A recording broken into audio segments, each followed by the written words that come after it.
anigoo sooman haddii aan xaaskayga kula hadlo telefoon oo kadibna sida ay shahwo igaga imaado soonkayga miyuu burayaa? isla su'aal taa la mid ah wuxuu leeyahay salaada subax kadib marka la seexdo haddii aan xaaskayga yaro taataabto oo ay sidaan shahwo igaga imaado ama qoyaan aan dareemo soonkayga muxuu noqonayaa xukunkiisa? alxamdulilah.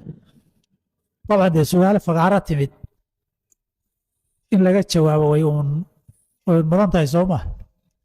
labadan mas'alo laba kala xukun waaye, isku mid maaha. hadday mas'aladu taataabasho timaado waxa yimidna qoyaan ma ahanee biyihii shahwada ay yihiin, soonkaasi waa jabay. waayo fal iyo ficil aad samaysay bay ku yimaadeen biyuhu. qofka isagoo sooman biyaha shahwadu ka yimaadaan aan xiriir gogolna samaynin, laba mid wey: in fal uu sameeyey isagu ay ku yimaadaan ama uu qayb ka noqdo inay yimaadaan. qofkaas soonkiisa waa jabayaa, baabul istimnaa buuna gelayaa. iyo inay ku yimaadaan waxaan sharcigu fal la sameeyey uusan u aqoonsanayn. haddaba aynu kala saarno. qofku hadduu isagu gacan isticmaalo, ama tiisa ha noqoto ama mid xaasiya ha noqoto, ama jirkiisa iyo bawdyihiisa uu isticmaalo, ama taataabashadan la sheegay uu isticmaalo, biyahani waxay ku yimaadeen fal isagu uu la yimid, soonkuna waa jabaya. waxaa keenay falkiisi, waxayna raacayaan qofkii iska mantajiyey oo kaleeto. qofkii iska mantajiyey, man istaqaa'a falyaqdi waay. laakiin qofka matagu soo dhaafo falaysa calayhi shay-un, waxba laguma laha. waxaan fal ahayn fikirku.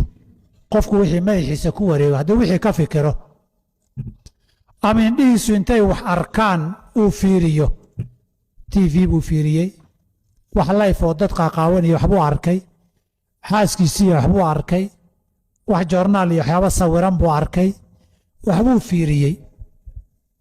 cinda asxaabina shaaficiyadu qowlka wejka muctamadka ah iyo qowlka muctamadka ah fi lmadhab, nadradu ficil maaha, fiirintu ficil maaha, fikirkuna ficil maaha. waxay yidhahdeen tikraaru nadar, aragti aad ku celcelisay, ficil maaha.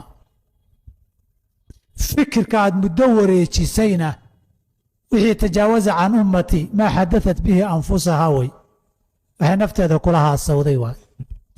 hadalkuma ficil baa? almuctamad laa, hadalku ficil maaha. waxay dhaheen tikraaru nadarka awlaa min alkalaami. saas darteed hadalka la hadlay iyo fikir la fikiray iyo fiiro lagu celceliyoo la fiiriyey midna ficil ma aha. saas darteed wixii ku yimaadaay soonka ma jebiyo, oo jimaacna ma aha, istimnaana ma aha. wixii ku yimaada taataabasho, ama qof la taataabtay, ama meelahii shahwadu ka iman lahayd la taataabtay, wax kastaba ha lagu taataabteena wax ficil lagu keenay weeye. maxay kala duwan yihiin?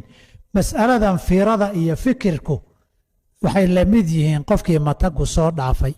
qof baa meel qashinquba soo ag istaagay oo fiiriyey, uu la laboodo waa mantagay, waana soomanaa. soonku ma ka jabaya?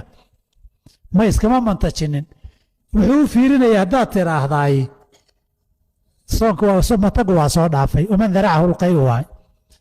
saa darteed